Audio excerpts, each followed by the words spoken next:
welcome to CAM Resource Podcast and YouTube videos. So Maureen is back with us today. Thank you. You're welcome, my pleasure. Well, Maureen and I were speaking one day and we thought, hey, let's just do some quick tips for managers. And as Maureen says, I slid in there board members because sometimes they are self-run and board members do a lot of the work. So we figured we'd spread it out to both. So we're going to make it quick but relevant to your work. And both Maureen and I had some input here and we're just going to go down through the tips. Is that all right, Maureen? I like that idea, and I like that you slid in the board members, because even the managed properties, we're a management company, even the managed property, the board members definitely do a lot of the work. And also, if you do have a manager, you can see what they're doing on the other side of the backside. Maureen, tell us a little bit about yourself. I know we all probably know Maureen, but just in case somebody's new, why don't you tell us a little bit about yourself? So I am Maureen Connolly. I work at First Service Residential. I'm the vice president of Tampa, St. Pete, Sarasota market, which actually includes Lakeland recently. Whoa. I know that's an interesting ride out to Lakeland, but there's a lot of beautiful communities coming out there. And I like working with Dietta because Dietta and I have known each other for years. And we both kind of have kept a calm head during the crisis of management, which all of us that went through the Hurricane Irma last year, we learned a lot about ourselves. So I was calm. And just to say that we have a calm head, that was a learned thing over the years. Because I can tell you the first probably 10 years, every 3 years I thought I was burning out. I think it's because a lot of times we care so much and we're trying to figure this out, we're trying to make everybody happy, but by the third year we're just tired. So after a while I kept saying, well, wow, this is happening every so many years. And as I've moved on to different properties over the years, I realized that all the properties are basically the same. You have the majority is always good. You do have some owners that want to participate more in your daily activity than others. So it's basically your perspective of it, and that's what I did over the years. I changed my perspective, as you'll see a little bit later in the slide. Instead of having an owner called PIA, which is pain in the association, I changed it to justification for a manager. Because if it was easy, the boards wouldn't hire managers to do it. And so over a long period of time, I realized that those people that are coming in, they're actually contributing a lot, even though the way they do it sometimes is a little off-putting. But it's their home. And so it's important that we listen to them and figure out, just try to take the politics out of everything, zone in on what's wrong, and try to take care of it. I like it, and I like how you mentioned that you learn over the years, and I think we learn from our mistakes, and you shouldn't be afraid or beat yourself up over a mistake. You're going to make it. We just are going to make mistakes.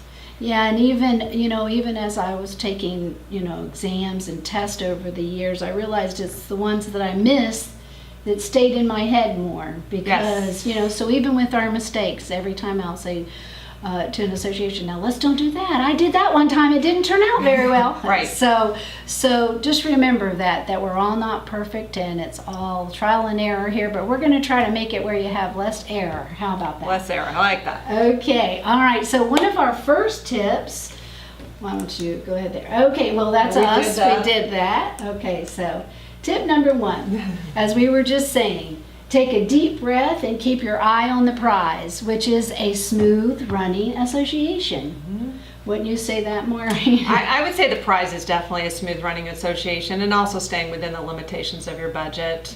We do have some associations that don't believe in reserves, and they just special assess. And if that's what your association does and you have an expectation that that's what you're going to do, that's fine.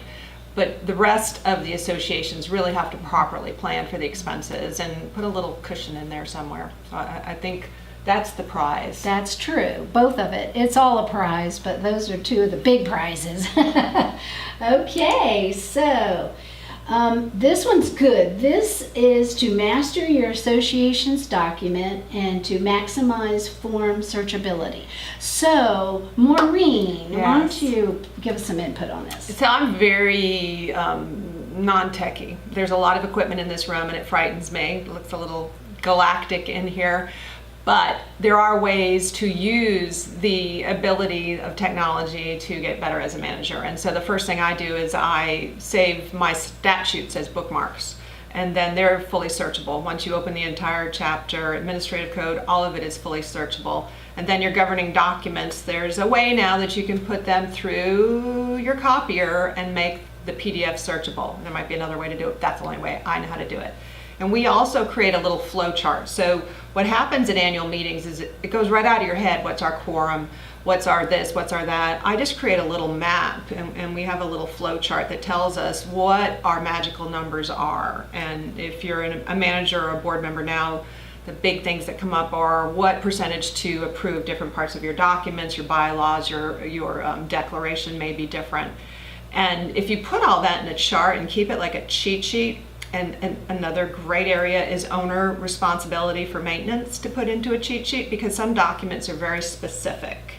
And a rule of thumb is if you insure it, which means the association insures it, it pays for it and it's responsible for it. But there's some little tricky things in there sometimes. And if you have it all written down, when that owner comes into you, and they're always self-insured, as I call it, they don't have their HO6 policy, you really have something that you can show them and say, first, don't shoot the messenger. I didn't write your documents, but yes, the cabinets are your responsibility, or whatever it is that they don't want to replace because it's your fault that they were damaged, your fault being the association. So I think that making your job easier with that. I think later on you talk about vendors. Yes. All kinds of things like that that's right at your fingertips makes your life easier. So whenever you first take over a property, those are the spreadsheets that you should do right away. Not only does it help you in the long run, but it educates you on the property at the time when you're doing it. So the spreadsheets are wonderful because you just go right down the list and then it pops right in your head and you've got both things. And then, of course, we'll forget it after a couple months, and then we have the paperwork to go back to. Right. And back to the tip of making mistakes. You're going to make mistakes, but if you have that, you're going to make less mistakes. There are some documents that have some specific language around special assessments that have really hurt the association. We've had attorneys make mistakes on it as well as us because you just don't expect it. That I think sometimes that the writers of these documents just like that have that smile, like a little evil smile. Especially 30 years ago. Oh, when it was really kind of brand new to a lot of us, and the developers were doing their thing, and the attorneys were trying to figure it out. I remember I got a call from the state one time and said, what are these type of condos? Because they didn't even know. They wanted to tax, and they didn't know how to tax. So it was kind of, I'm sure the newer documents might be a little clearer. A little cleaner. Yeah, there definitely are. And a little more clear. And I can tell you, no matter how many times you read the documents, there are times whenever you really don't know, you can start reading the documents and then within a half an hour you're actually zoning out. Right. It's so hard to read them. So concentrate. If you've got a spreadsheet that has, quorum, percentage to amend the documents, annual meeting dates, budget requirement dates, and if you can just get them all on those forms, that would be great. And make them electronic. I remember we used to highlight our documents and keep this dog-eared set with a little, stickies in there. Don't do it. Don't make yourself crazy. You don't need to carry that big stack with you. So yes, technology is good. So that's probably one of the most important things whenever you take over associations. So let's go to tip number 3. All right. I'm so proud of myself. I'm handling the mouse well. Oh, that's right. So do we push it one more time? Push it one more time. There we go. There you go. Remain active on all properties. So what we're trying to say is get out of the office and walk around. Let people see you with a smile. Go ahead, Maureen. I know you want to put a little... It's funny because when we interview people, we do group interviews and we talk to them, and it's amazing the amount of managers that you'll ask them, what's your typical day like? And they'll say, well, I come into the office and I sit down and I read all my emails from the weekend. And right there, you've already, I hate to say this, but cut your throat, because you're being told what happened over the weekend. Besides, you should be out there looking at and finding it first. And if you take the time to put your stuff down in the office, get a clipboard, your camera, go outside and take pictures of what happened over the weekend, and then come back and read the emails, you've actually seen it. Because how many times have we been led to believe there's a disaster and a 40-inch palm tree has fallen over, when in fact it may be just leaning a little. You are coming in informed if you've already walked your property. Plus, people like to see you. Right? I say in this association pretty much with every type of business, but we're in a fishbowl. Yes. And you could be the best board member and the best manager and be in that office and really be efficient. But if nobody sees you out there, it really does add something for them to see you. And also, if you're smiling and talking to them, customer service and relationships are so important. Sure they They're are. very important. It makes people think, oh, well, yeah, I see her even if you want to pick a couple days, every Monday and Wednesday or something like that, and try to make it regular, because it'll go a long way to help. And also, when you're calling a vendor out about a problem, you've seen it, it's easier to describe. Exactly. You can take a picture of it and text it to them. And I think also when you talk to residents, I have a really bad habit of forgetting what they asked me to do, and I'm always saying I'm going to do it.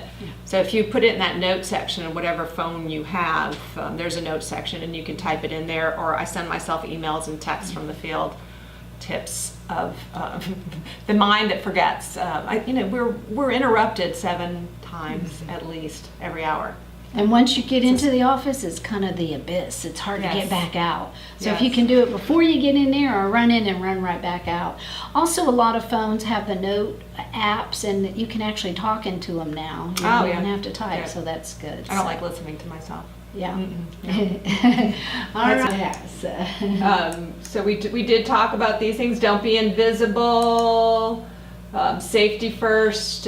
We really have a huge responsibility as managers to make sure that people aren't going to trip, and because I swear to God, they will find that place that you forgot to paint and they will trip, and you don't want anyone to be hurt, and you don't want to cause the association any claims against their policy. So you're doing multiple things. You're walking the property, checking for safety. So that's included, right? You're doing all those things in one little round. Who knew? We could multitask. Who knew? Oh, tip number 4, board meeting packages. It's a joke with the Amazon, but I like it. my thought, and I'm sure Maureen is too, that one of the ways to be a very efficient either president of the board or manager is to do meeting packages. Before each board meeting, you do a package that has the agenda, has every item that you're going to be voting on, hopefully the bids, because if you're voting on something, hopefully you've either included a summary of the bids or the actual bids, and pretty much you've given that board the enough information to be efficient when you get to that board meeting. They've read it over the weekend, hopefully. Let's say if your meetings are on Mondays or any through the day, if you get it the week before. And not everybody will read it, but you know what? They had their chance, so they're going to be less likely to, question things that they had it right in front of them before. Also, by you doing that a week before, you've put it in your head of what's happening at that meeting, line by line. So by the time the day of the meeting, you're calm, cool, and relaxed because you've already done all the work. So I think it's one of the most important things. Don't you agree? I do. I think you can actually tell how effective a manager is by how good their meeting package is. If they've already answered the questions in their head, because no one wants to be in front of the membership and not have an answer. Not a board member and not a CAM. We want to have all the answers. I have heard that it's difficult to get the bids in time. Yeah. The vendors are slow. And sometimes you can add appendixes at the last minute. Coming is a bid from the landscaper, one last bid. But quite honestly, if you start from your meeting minute notes, your action items at the meeting, getting prepped for the next month's meeting, you can really get those vendors out, the next week. Get them out there the next week, because it is a month. And if you can't, tell the board, I can't get them that quick. That's right.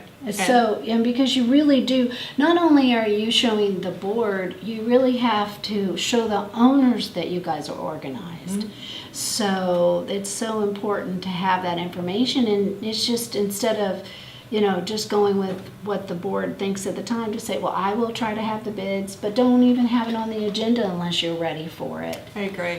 And I think it's not really on this list, but a tip for a manager, a new manager, or a board member is the best money you'll spend is for legal advice. And Yes. there is a huge uprising in the community association village, I call it, about contracts that are either unenforceable or written to the benefit of the vendor and not to the benefit of the association. And don't expect that the manager or board member has the ability to review those contracts and give you a legal opinion. Neither one of us can do it unless, of course, they're an attorney. Contract law is very specific. It's reasonable to get a price. If you're, something, you could put a threshold like 50,000, we're going to have it reviewed by an attorney. But do know that it's the best money you spend, in our opinion. And so actually put that on the meeting package. And go ahead and whenever you're planning for the jobs, put that in there, and make sure that that's part of it, part of the, Exactly. Okay, next one. Number 5.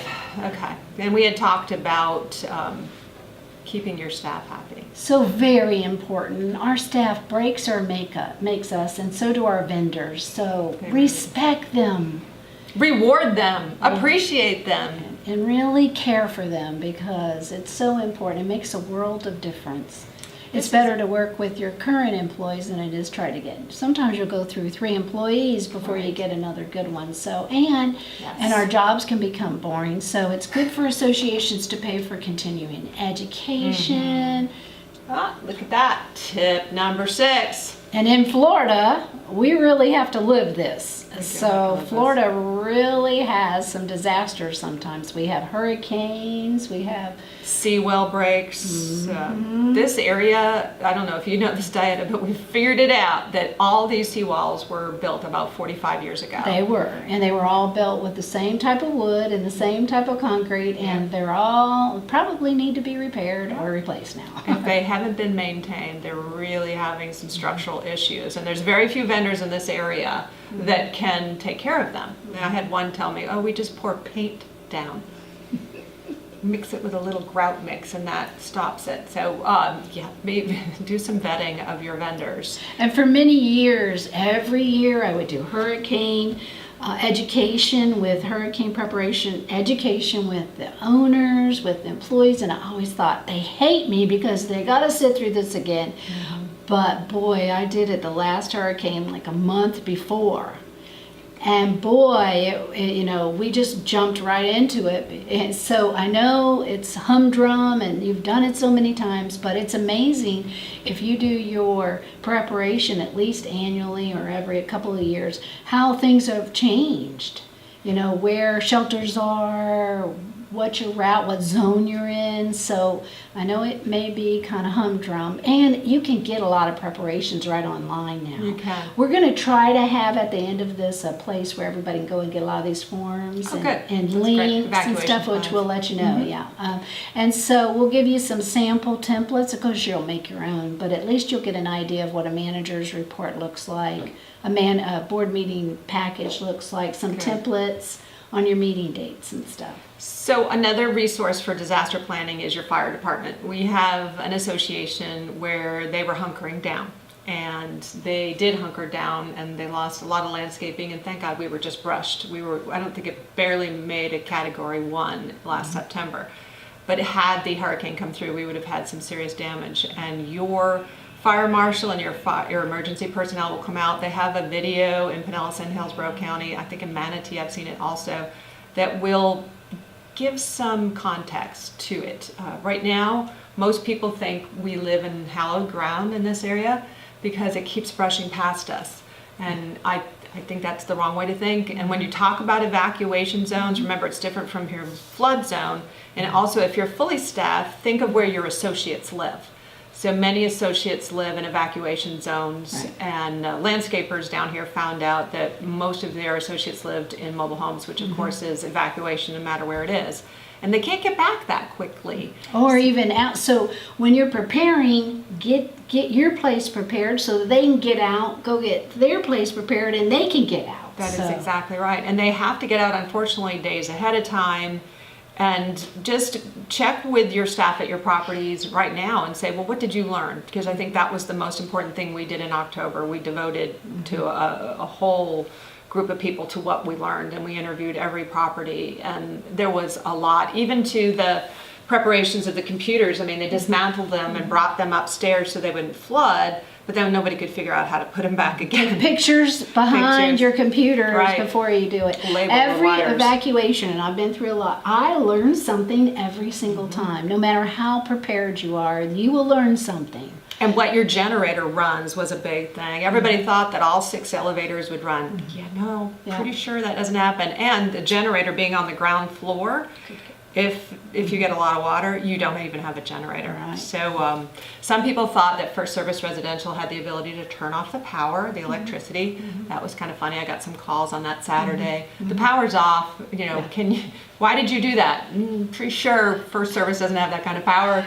It's And usually that's what it is power outages. That Yeah. you're almost definitely going to. And even up north with the snowstorms, the blizzards. Yes. A snow removal. So every community has something though. And if you don't, at least have one in place just in case something pops up. And another last tip that I'm thinking of is landscaping was a big issue. A lot of people did not have the cleanup debris removal in their contracts. Make sure you put it in there. And that you're one of the first places that they go to. Another good thing is to have your fire department come in and give CPR. Yep.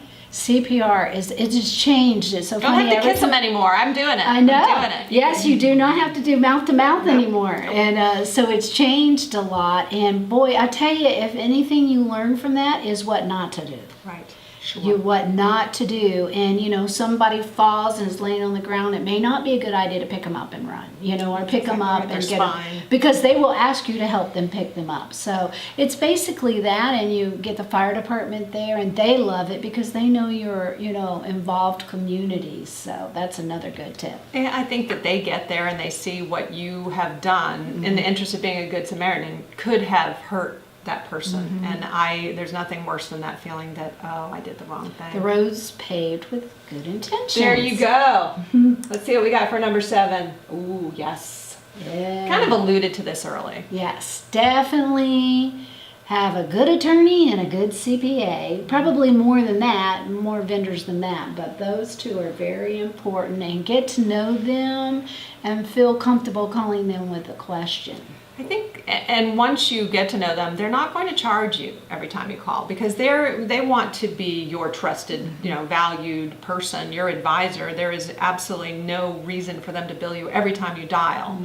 And they want to get you out of trouble. Just make sure that you give them enough time to read their documents. There's a real trend out there to have 6 different attorneys for 6 different things. I don't know how I feel about that. I know that in the medical field, it's important to segregate it like that. I'm not so certain. I haven't made a decision on it yet. I think it's according to how you feel about, your attorney, and if you feel comfortable. Their But competency. if you have an attorney that's well versed in all the different areas, then yes. If not, you could do a la carte once you get to know different attorneys. Yeah. But, of course, the best scenario is to have, one person to call at any time. The ease of use, but I think to your point, if you have construction defects, you definitely want a construction defect attorney. Some attorneys are better at collections and actually give you a monthly report. Right. Not trying to say I just love a monthly report. I like to know every month what's enough going to on. it, yeah. Some of them don't. Some of them, you pay up front. There's all different ways to work it. We're not trying to give you advice. We're just saying make sure you call the right attorney for the right thing that you're working on. Right. And CPAs, of course. Oh, gosh. And you always want somebody separate than you looking at your records. It's just good all around. It helps you, and it's good to get that different eyes coming in on the association. I know that in condos now you can have a membership vote to waive it every year, but if you don't hold that membership vote, that means that you as a board are going to audit your books or whatever your your threshold is at. And I agree also. First Service loves to be audited. I think that that's the best way to keep transparency for Right. the association. And you can stand in front of your membership and say, no, it isn't just because I love the management company. Right. It's because they really did a good job, and guess what? The CPA said so. Yes. So Yeah. we're advocates of that too. Yes. critical spreadsheets to maintain. We kind of talked about this earlier, that you should keep your meeting spreadsheets, your requirements. So we kind of talked about that. This is a good one though. The vendor contact information, it's so important, and especially managers or board members that, let's say you're out shopping one day and you get an emergency call. If you have a spreadsheet like this, you could just literally take care of this, a couple minutes. Another good spreadsheet to have is immediately write down all your computer information and all your passwords. Because, oh my goodness, the amount of passwords that we have on a daily basis, there is no way to figure it out. And you always want to leave the association in a position, if you're not there, you want it to run just like you're there. And these forms help whoever's in that position have a binder that's either probably both electronic and that has all this information in it, and it's a binder where you could grab, and whoever's taking care of the property can grab it and run the association from that binder. And all these spreadsheets could be in there. So it's a perfect layout for your office. And I think that when you mentioned the paper copy, because we are so paperless, during this tragedy in September, Hurricane Irma, I had everything in paper at my house too, because you're going to lose power probably, and you're not going to be able to access everything you want. So that, having the paper copy is good. And that vendor spreadsheet, we use it also. We add a second page to the Excel spreadsheet, and we put contract renewals, contract escalations, so that at budget season, you have everything at your fingertips, so it's all in one package. And it's a lot of work in the beginning, but the education that you get from just putting the spreadsheets together is astronomical. There's nothing worse than having an automatically renewed contract that you really wanted to terminate, and it renews because you missed the deadline. Right. So. And a good manager always wants to be promoted, so you want to make sure you're always in a good position to train that new person coming in behind you. Exactly. And if they're handed a book like this, it helps in that transition and everything. Perfect. And if the board has to cover you while you're out, they could grab the book too. That's right. It should be, everyone should have it. Contracts, we talked about that. I hadn't read it, but insurance renewal, big important item to get on top of the insurance. And just so you know, it doesn't have to be 10 days before renewal that you get a bid. You can literally get a bid 30 days out. And so your insurance summary should have the policy, the coverage, the deductible, the date it expires, and should spread all the way across there in it. And so at any time you could just get a quick picture, and your insurance agents will do that spreadsheet for you. They'll do it for you. So you just tell them, either send a form that you like, or just say, I'd like an insurance summary, and they'll send it right to you, and just stick it right in your binder. Yep, they're very good at that. Yes. I also like them to tell me who is my contact when I have an emergency, because who do I call at midnight? Because darn, those floods don't happen during the day when everyone's there, do they? They always happen at midnight or 2 a.m. Tip number 9. Oh. So, justification for a manager. I love it. So, listen to your residents, and I know we were talking about this before. You'll usually find the same people will come into your office periodically, but those owners that are coming into you, even though it seems like they're complaining and they're always irritable, they're taking their time to come in and tell you something. So really it's the opposite of what you think. That person actually, because we know in today's world, time is the most valuable thing. It is. They're coming in to tell you that somebody left a peach on the stair all weekend, a half-eaten peach, but you know what? They walked in there. I know you don't want to say, well, couldn't you just pick up the peach? No, they just wanted you to probably know who did it and why they did it and everything else. But we have to change our perspectives on them, because they're a part of our lives, and they're the type of people that sometimes will hurt our disposition and the way we're looking at our job. But if you change your perspective on them, it'll help a lot. 100%. You have to flip it, because they're not going away and they're not going to stop their behavior. So you might as well look at it as your inspection person. And they're trying to tell you, they're not really trying to call you out as a manager, they're just trying to give you an opportunity to help. And it doesn't seem like they're trying to help you, but really they are. I mean, if they didn't care, they would just drive off and not even say anything. So, or move out, which would be terrible, and that's how communities Mm-hmm. can fall apart, is by lack of participation. So look lack at it. of caring. Sometimes it's hard, and we know that, Take a deep breath. Lots of yoga, something. That's right. Oh, I love this one. Have fun and don't take it too serious, because that's the biggest component we have for burnout. We do. I, as I started, was a little more reactive. Now I try to be more responsive, and I try to remember what my boss, Mark Stoops, said to me one day. He said, "Maureen, it's not rocket science. It's just real estate." I think, okay, right. And No you one's know, gonna running die. the properties are pretty easy once you get it down pat. You know your property. It's dealing with the politics. Yes. And it's the politics that take us down. But if you just keep in your head that it is politics, there's always going to be politics. Our job is to keep as less politics as possible, but in doing that, we take the brunt of it. So it's important to pull yourself back every once in a while, talk to your other, other staff members, other team members, and try to laugh a little bit, find out what each other's doing on the weekend, and pull yourself out of it, because we get so deep, it's hard to pull ourselves out sometimes. That's right. Sometimes I think of, sliding down the drain. They're trying to pull me down that drain pipe with them, and I'm not going to go. I'm going to stay up here and take care of it for them. So I think that the politics is huge in an association. There's politics in your own family. There's politics in your relationships, and you just have to swim above it. So, And take it with a grain of salt. yeah. Well, we hope you've enjoyed our podcast/video YouTube, and we'll be back soon with some more tips. Something new we think of. Thank you for joining us. Thank you.